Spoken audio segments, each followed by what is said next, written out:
Thank you, Chrissy, and good afternoon, everyone. Thanks for coming along and hearing the Caspin Resources story. So, Caspin, a bit of an introduction. We are an exploration company, two projects at the grassroots stages of exploration in what we consider to be very strategic areas. Our Yarawindah Brook project, our Mount Squires project in sort of frontier regions of Western Australia. I would describe us as an active company. We're always out there having a crack. Even in what we consider to be down markets, we always need to be offering our shareholders a chance for discovery. Because no matter the state of the market, discovery is the real value driver to create shareholder wealth in our industry. And there have been plenty of case histories of companies with discoveries in down markets that have gone on to produce fantastic shareholder wealth. I would describe us as diligent. We pride ourselves on good geoscience. Last year, 2023, was quite an active year for us. We spent 80% of our spend went into the ground, as we say, or on direct exploration costs. And since we've listed, we've had over $500,000 worth of EIS or WA government contributions towards our exploration. And that is going towards essentially critical battery metals, which is really our core focus. A bit of a corporate overview. This slide hasn't changed too much except in the last 6 months. We've got a bit more of a more streamlined board, but most of our major shareholders are still there. A shout out to Chalice Mines, who are a great supporter of ours, and Tinci Limited, a Shenzhen chemical company. They sort of specialise in battery chemicals, battery precursor chemicals. Shenzhen listed, and another great supporter. I guess what has changed over the last 12 months is obviously our value proposition. And so we'll talk about both projects. Both kind of have an equal billing within the portfolio, within the company. Our Mount Squires project out in the frontiers of the West Musgrave, primarily a nickel and copper project, but there's also fantastic opportunities for other commodities out there as well. And of course, the Yarawindah Brook project just up the road from us here in Perth, only an hour or two's drive. So we'll talk about Yarawindah first, primarily because this is where our exploration today is focused on. It's impossible for me to talk about Yarawindah without having that context of Chalice. Now, hopefully some of you saw Alex's presentation on Wednesday. A fantastic discovery. I know the gloss has probably come off a little bit in the last few months, but that is a fantastic discovery, and we are unashamedly looking for something exactly the same. I would love to give our shareholders the chance to enjoy that sort of success, which produces multiples of returns on where our current value proposition sits. We have changed focus a little bit in terms of what we're exploring for, and we'll get into that in a second. And we're also keeping in mind open on the lithium potential in this part of the world as well.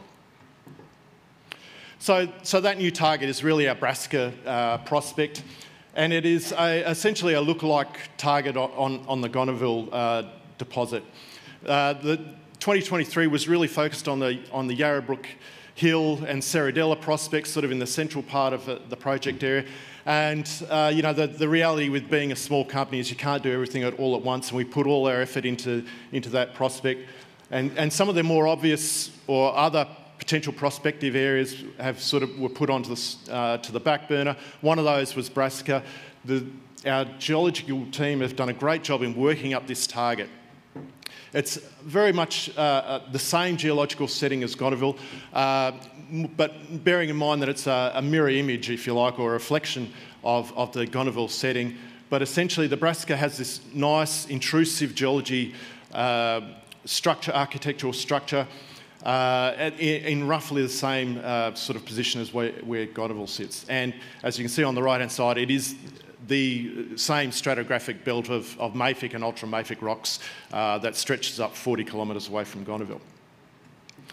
Now, the benefit of this project is we have had some previous exploration over here, over this target. That initial exploration actually goes back to the 80s, where there's a bit of patchwork quilt of previous RAB drilling, so very shallow drilling, just drilling through the weathered zone.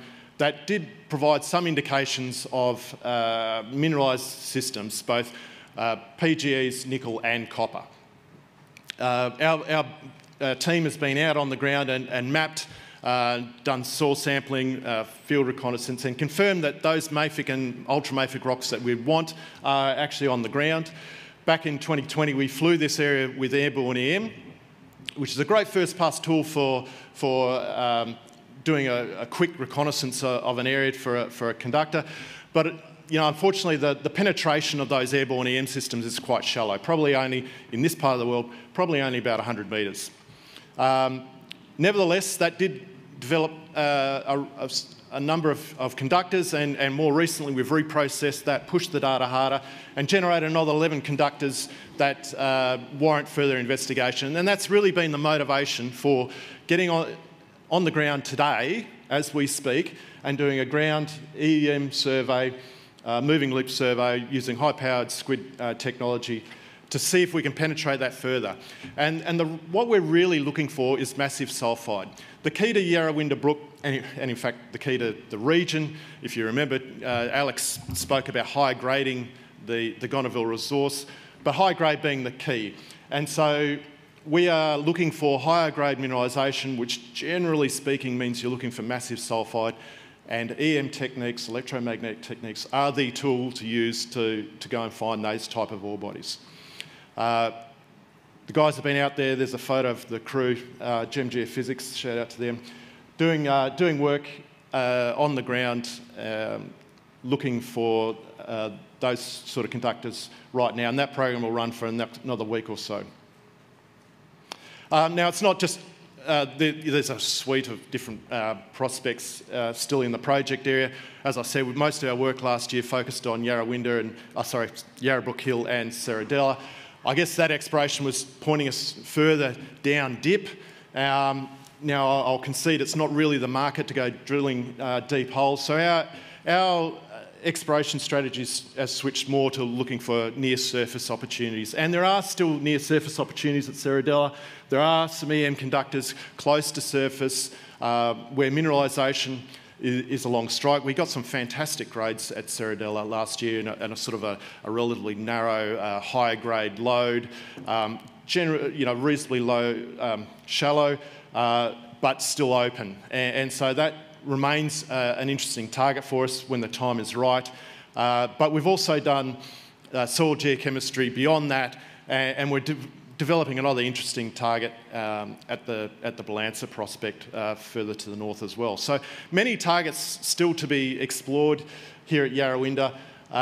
There's probably another 30% of the project that hasn't had any exploration done on it at all, and a lot of that's got to do with the competing land use with agriculture. So it's only in recent times that people have been willing to cooperate with farmers and get on the ground and work with them and explore this kind of terrain. And along the way, you do get surprises. And so lithium, look, some people would probably say we're a bit late to the party. I would say actually we're a little bit early, because this is something, what we're looking for is not the same, it's not your Pilbara pegmatite lithium sort of thing. What we're looking for is the Greenbushes style of model. Now, Greenbushes is the granddaddy of lithium deposits sitting down in the southwest. There's only one. It seems it's so unlikely that there's only one of Greenbushes style deposit in the southwest. And the beauty of what we've done so far is that our exploration can be tailored or looked through a different lens to a lithium sort of perspective. And sure enough, the pathfinders to lithium are all there. So essentially tin, tantalum, cesium, tungsten, these are all pathfinders. You don't necessarily go looking for lithium directly because lithium, highly mobile in a strongly weathered environment, it leaches quite readily. If you want an example of this, Atlantic Lithium in Ghana had a very similar sort of situation. Their initial surface samples were pretty modest, only hundreds of ppm. It wasn't until they got beneath the weathering zone where they started seeing the 1% type grades in their lithium. And sure enough, guys out there mapping these systems have found pegmatitic-looking kind of rocks that are anomalous in lithium. Actually, interestingly, just outside of what appears to be the sort of main core area, what we want to focus on is where those important structures, also the structures that can drive magmatic intrusive emplacement, where they cut suitable host rocks, metasediments, is the place to go looking for lithium. So we'll continue to keep an open mind to this. We'll chip away at it. It's a bit of a slow burn. SQM are in the neighbourhood with a joint venture partner just across the border. They're looking to drill some targets shortly. So we'll be monitoring this, and it's another potential value add for our company. And so on to the Mount Squires project. Very different terrain, obviously, but still the same sort of strategy. Looking for nickel copper systems predominantly out in the West Musgrave region, but keeping an open mind as to what else you might find when you go out exploring in this part of the world. I guess it is a difficult part of the world to explore. Some people are put off by the remoteness. We've definitely got a competitive advantage in dealing in these type of regions. The Nundah people are a great Indigenous group to work with. We've enjoyed working with them. And as you can see, we haven't been impeded at all. We've been able to get on the ground and do some really interesting work. We've found an interesting rare earth discovery, which we'll talk about, and there's also some gold kicking around out there as well. But the Nebo-Babel sort of lookalike is what we're looking for here. And, as Ed sort of, it's an interesting time in nickel. The announcement by BHP last night about their nickel business is kind of interesting. It doesn't faze me at all. Nebo-Babel isn't going away. It was found back in early 2000, so it's been 20 years in the making so far.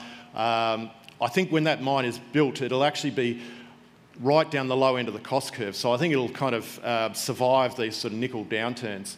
And in fact, if we were to digress a little bit, the real way to overcome Indonesian nickel is actually to go and find new deposits.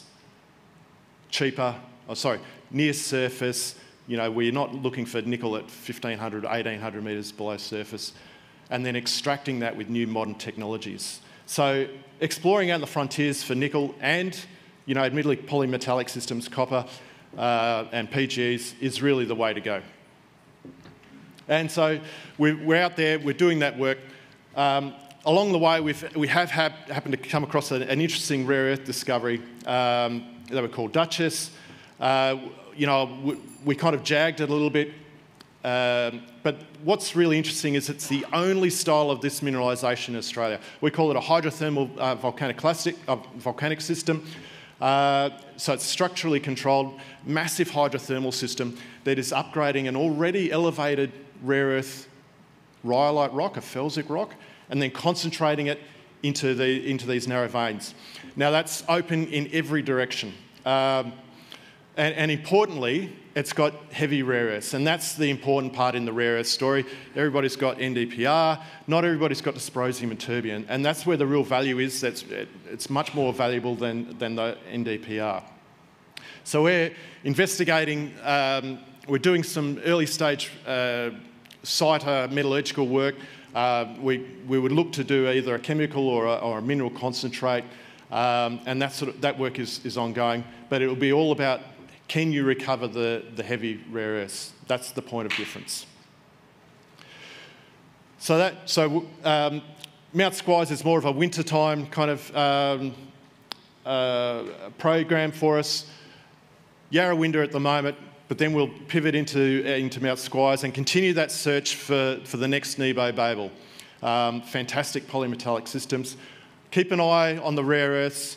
that metallurgical test work could really open up this area for extraction, and then keep also an open mind onto that gold systems. It's really a bit of a unique kind of setting for gold mineralisation, but another fantastic opportunity for us. You think that'll be enough? All right, ladies and gentlemen, there's so much to talk about. I could talk about here for another half an hour, but I'm going to get yanked. Come see us outside. Thank you.